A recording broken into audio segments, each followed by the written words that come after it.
Right, Leicester preview, here we go then. Guys, are there different rules for Jose? Because he seems to think there are. He's come out and said that when he does things, the treatment, the reaction, everything is different. Do we think that's fair, Mohammed? I mean, in one sense, the rules are different for him. The rules are different for every manager of a top club if you're going to be that outspoken about referees, because the FA are going to want to make an example of you. If the manager of, with all due respect, if the manager of Bournemouth, Eddie Howe, comes out and says something about referees, he might get a slap on the wrist, right? Because what they're going to do, they're going to punish him, right? If the manager of Man United comes out and says something about referees, right? You want to you don't want other managers doing this, so you make an example of them because everyone is watching, And so Mourinho brings it on himself. Yeah, the rules are kind of different for him, but he does that. He brings it on himself. He knows that as well. He does it on purpose. Dave, do you think that's fair? I think it's a bit poor, to be quite honest. Look at what Wenger did recently, pretty much assaulting the fourth official, 4-game ban. Mourinho kicks a bottle of water, gets about the same thing. Then you look at Klopp screaming at the fourth official again against Chelsea. It's just one of those things where it seems like Mourinho's getting this sort of all these bad decisions, all these bad bans, because he's been in the Premier League before and he's done bad things before, and it's sort of like painting him with that same brush, and yet Klopp, Wenger, they're getting away scot-free, and I think it's getting a bit silly, to be quite honest. And some of the refereeing against Hull City was very poor. Nias should have been sent off, should have probably got 3 yellow cards. All 3 of his tackles were absolutely horrendous. So that would have put Hull down to 10 men, and the result could have been different. But it's been poor officiating for United this season. So I hope for the rest of the season, it's going to flip round and it'll improve and it'll be a lot better. Or Man United will start getting decisions, because at the moment, it's going completely the wrong way for United. Okay, Rachel, do you think referees and officials are reacting to what they're seeing in terms of what's happening on the pitch and what Mourinho's saying in press conferences? Or do you think perhaps they're being more reactive to what happens in the press? So when Mourinho does something, it's going to be back page news every single time. But perhaps if Klopp shouting at a fourth official isn't a big enough story. Kicking the water bottle was stupid. He shouldn't have got banned for that. But I think that comes down to the referee. I think if that referee hadn't sent him off, he wouldn't have got the ban in the end. I think it would have just been ignored. So I think to an extent, that just comes down to what different referees think is okay. But overall, no. And I think in the press conference last night when he brought all this up, he was just quite obviously avoiding any talk about Manchester United's performance at the whole game. It was quite clearly and blatantly just, let's not talk about that. Let's talk about all this other stuff that's irrelevant. Yeah, so you think he was Mourinho, and I think that's why I say that. He does get treated differently, but then that's because I think partly he wants to be treated differently because it allows him to have this sort of like handy distraction manual, like, oh, didn't play well, all this stuff, bring out all the refs, make fun of the refs, make fun of the manager, insult the opposing manager, baffle about some conspiracy theories. I don't think he actually means any of this stuff. It's just a very, very handy way to get the media looking at him saying, oh, Mourinho, he's outrageous, and not talking about how terrible Man United were. And it works. Because if you look at Manchester United on the news page today, it's all about Jose Mourinho's stupid comment and not about how lackluster we were. Yeah, absolutely. Okay, right, let's move on then to Anthony Martial. Excellent in the FA Cup, absent against Hull. Mohammed, what do you think is happening there? There's lots of stories in the press, there are issues, or do you think it's tactical? I think he's being Joe Cold, just like Mkhitaryan was being Joe Cold earlier in the season. This is what Mourinho does to various players, usually flary wing types, because Mourinho's a joyless man at heart, really, isn't he? So I just think he's knocking him down to show that Mourinho's boss, and so that the player doesn't get too far ahead of himself and and players don't believe that this is their team. This is still Mourinho's team, So with Mkhitaryan, he signed this player, world-class player, Mkhitaryan, then just didn't play him, and it's like, oh, I'm doing something here. Trust me, you'll see what I'm doing, and then he brings him back. Oh, he's world class now. That was all because of me. And it was like, really? Are you sure it was because you? It was because he actually is world class. Doing the same thing to Martial. Every time Martial's played well this season, I mean, remember, he started the season terribly. Let's be honest, right? But once he started to get going, every time he played well, Mourinho would drop him for the next game. He's not let him build up a momentum ahead of steam. And it seems like he's trying to exert his authority over the team. Martial's problem is that he's not playing regularly. When he plays, he looks really, really good. He's taking people on now. He's dribbling well. He's crossing well. He's shooting well.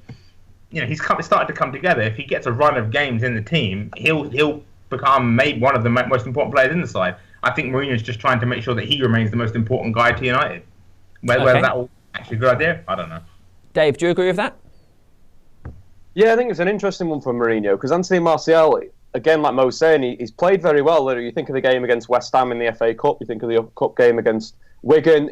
He's had these games that are like momentum starters where if you think if he plays him consistently, Martial could get on a really good run of form. And that's the problem. Every time he seems to be playing well, he's dropped or he's out the squad. And maybe it's an attitude thing, maybe it's something going on behind the scenes, but we do know that Anthony Martial is a very direct player who scores goals. And what United are lacking at the moment are players that have got composure in that penalty area. And Anthony Martial has that. We all know that he can finish. He scored more goals than any other player since joining Manchester United. So he has that quality, and it seems like a real weird one. When sort of United need a goal, he's going to other players or there's other players on his bench where Anthony Martial would be the perfect guy to be like, right, okay, let's throw another striker on in a wide position that will get into the box and will take his chances. And I think that's United's problem, is that some of the finishers or some of the players in United's squad aren't good enough 1v1. And Anthony Martial is. So it seems like this really weird situation that's gone wrong for whatever reason, whether it's an agent, whether it's Anthony Martial showing no effort in training or whatever, that Anthony Martial isn't playing week in, week out, and he should do. He's European golden boy. He's one of the best young players in world football, and he's not playing. It's confusing. Okay, Rachel, how important do you think he could be for the rest of our season? I think he is standout our best player on the left wing, like 100%. And I think that's what the most frustrating thing is, especially about the whole game, because we always expected Hull to sit back and sit deep on us and maybe try and get away on the break. So it didn't make sense for Martial to be dropped for this game. Like, Rashford is a very good player, but he does well on a break. This wasn't Arsenal. We needed a player with composure and the confidence to take a player on, to make something when there's 4 players around them. And I feel like Martial was that player. And I mean, at least he wasn't dropped from the squad. Like, I feel like usually Martial plays really well and then he's not even on the bench and he's just like, gone. But no, I think he is going to be important for us if we ever see him. Like, I don't know. Like, we don't know what's going on behind the scenes. Maybe his manager's just like the worst person ever. Maybe he's ruining this all for us. Maybe he's leaving us in the summer. I don't know. I don't think so. Hopefully it'll just calm down. Well, it was all right with Mkhitaryan in the end, wasn't it? Well, yeah, exactly. I mean, this is the thing. I think at some point he'll just start playing him regularly, and then he'll move on to picking on someone else. I mean, it's like Rachel says, Rashford's very good in the left if you're playing against a team that's going to give you space, because Rashford is brilliant running into space. But he can occasionally create something magic against a team that's sitting back. But more often than not, Martial's much better at unlocking that. And I think once the cups start rolling, and this is the other thing as well, I think United, I don't know if they're going to pick up enough consistency to get 4th place in the league, to finish top 4. But I think what United will do is probably make a very good tilt at the Europa League, maybe even win it. And I think Martial will come into play. I think he'll play the Europa League games. I think he'll be very good in the knockout rounds of the Europa League. Okay, cool. We'll move on now and look at your team predictions for the Leicester game. But before we do that, we're going to have a very quick 30-second advert, so put the kettle on.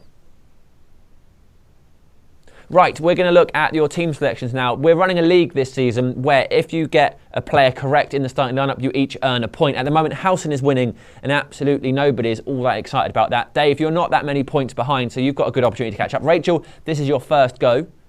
How are you feeling? I don't want to go in. I've checked the league board. I don't want to go in the relegation zone, and there's 2 people on 4 and 1 on 8. Yeah. So I feel like I've got a good chance. So I'm putting a lot get of all 11 and you're laughing. Easy. Okay, right. Dave, as the person currently winning, would you like to go first?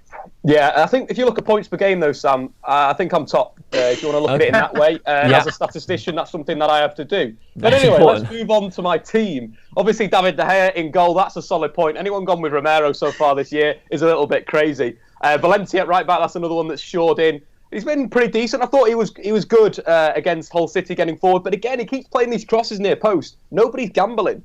Everyone seems to be like lurking around the back post, sort of on the 6-yard area. And it's really frustrating because I feel like Valencia's given us quite a lot down that right-hand side, but nobody's doing anything with his delivery. On to the centre-backs, I think I'm going to go with Bailly and Rojo. Obviously, with Jones going off injured, potential hamstring, I think Mourinho might go back with the Ivory Coast international instead of bringing Chris Smalling in. So Bailly and Rojo at centre-back. Then I think Luke Shaw's going to come back into the fray. Defensively, excellent against Wigan. Going forward, he lacked a little bit of gusto in that final third. He needs to get ahead of his, if his inside forwards moving inside, needs to give that width in that final third because it's crucial in this United system. Into midfield, it's simple: Carrick, Herrera, Pogba, and then the front three. I'm not too sure. I'm not sure whether to go with Martial or Wayne Rooney, because I think it's going to be Mata, Ibrahimovic, and then one of Martial or Wayne Rooney. I'm going to go with Anthony Martial because I think that Mourinho will finally give him this Premier League start that everyone has been waiting for. And Leicester City are a team that you can catch on the break, and Anthony Martial would be perfect for that. So that's my team, Sam. Okay, thank you very much. Mohammed? De Gea in goal, obviously. Antonio Valencia right back. Going back to what Dave said about Valencia, I think he still thinks Hernandez plays for the club. Like, he's whipping these balls in near post, like thinking Chicharito is going to come in and knock him in. Like, no, mate, he doesn't play for the club anymore. Go to the back post. But yeah, Valencia right back, Bailey and Rojo centre back, absolutely. I think Darmian will start left back. I'm still not sure Mourinho is sold on Luke Shaw. I think it'll be Darmian at left back. I think Darmian, bizarrely, for right back, plays better at left back. I don't know what that's all about. Carrick, Herrera, Pogba in midfield, no doubt about that. The other issue, maybe up front, Zlatan definitely. Then it's just about, I'm going to go Rooney Mkhitaryan. I think he's still going to have a bit of a doghouse thing out for Martial. But he will want one quick player, so I'll have Mkhitaryan on the right, I think. Okay. Rachel, pressure's on. First go. De Gea and Valencia are sorted. And then I would go Bailly and Rojo, but I'm not going to, because I'm under the impression that Bailly's still injured. Like that, do you remember he had that under-23s game and he limped out of the stadium? So I'm going to say Smalling and Rojo as my centre-back pairing. I'm going to say Darmian. I wanted it to be Blint, but I don't think it will be. And I'm playing for points here, not for passion. And then Carrick was supposed to be slightly injured, but I've looked it up and he doesn't seem to have a lasting injury from Hull. So I'm going to say Carrick, Herrera and Pogba. And then Ibrahimovic and Martial, I think definitely will start. And then I was debating Mkhitaryan, but I feel like he was taken off quite early in the whole game, and I feel like this is more a game for Mata. So I'm going Mata, Ibrahimovic, Martial. Nice. Well, good luck to all of you. Now we'll move on to the champions of English football, at least for another month. Leicester City. Guys, what do we know about them? Dave, who's going to do the damage? What do we need to do to counter it? Well, Leicester City, obviously the champions of English football at the moment, as you said, Sam. But this season, they've been massively misfiring. They're playing the same way that they played in their title-winning season. Unfortunately, as a champion, as we've seen Sir Alex Ferguson do time and time again, you have to evolve. You can't play the same football. You've got to tweak something. And Leicester City haven't done that. They've lost N'Golo Kante, who was arguably their best player in the centre of the park in terms of turning over ball.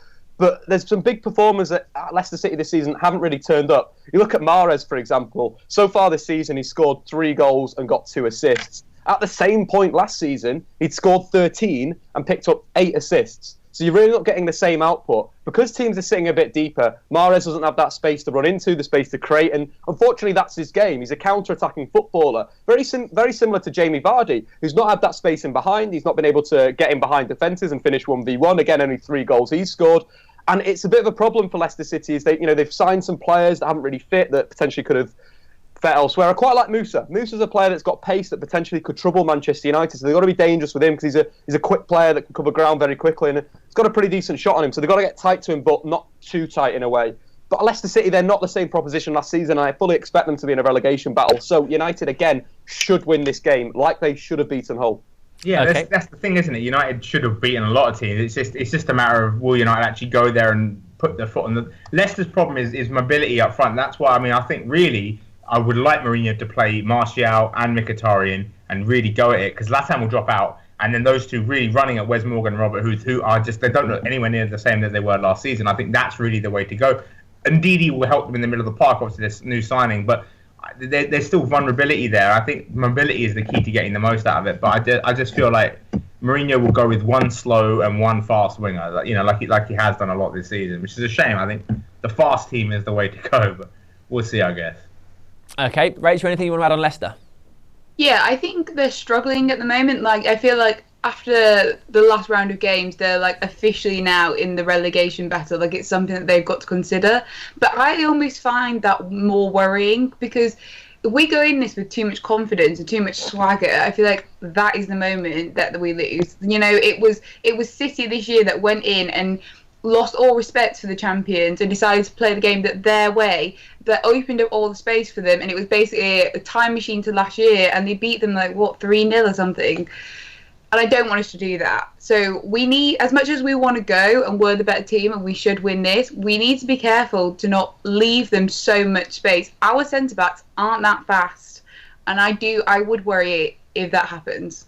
Yeah, but Okay. our centre backs, the United centre backs are they're better positionally than Alexander Kolarov. Basically, all Leicester did was they put Jamie Vardy on Kolarov, so go on, rinse that lad, fella, and he did. And and of course, United also have a goalkeeper that can actually make saves. Unlike Man City with Claudio Bravo, who's not had a good season. We've got more than a hologram, so that's good for us. Yeah, that's true. Right, let's finish it up then with some predictions. Dave, what do you think the score will be?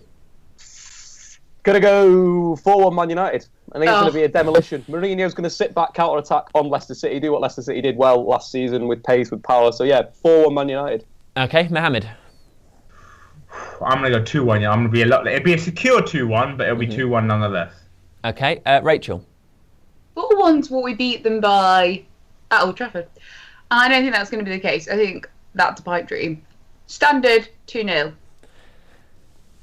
I'm concerned none of you have watched the last 3 games. We have been really not very good. I'm going to think 1-0, and if we can get away with that, I'll be delighted. Stop sending out bad vibes, Sam. I'm not saying that back. They're realistic. Anyway, thank you very much for watching. Cheers, guys.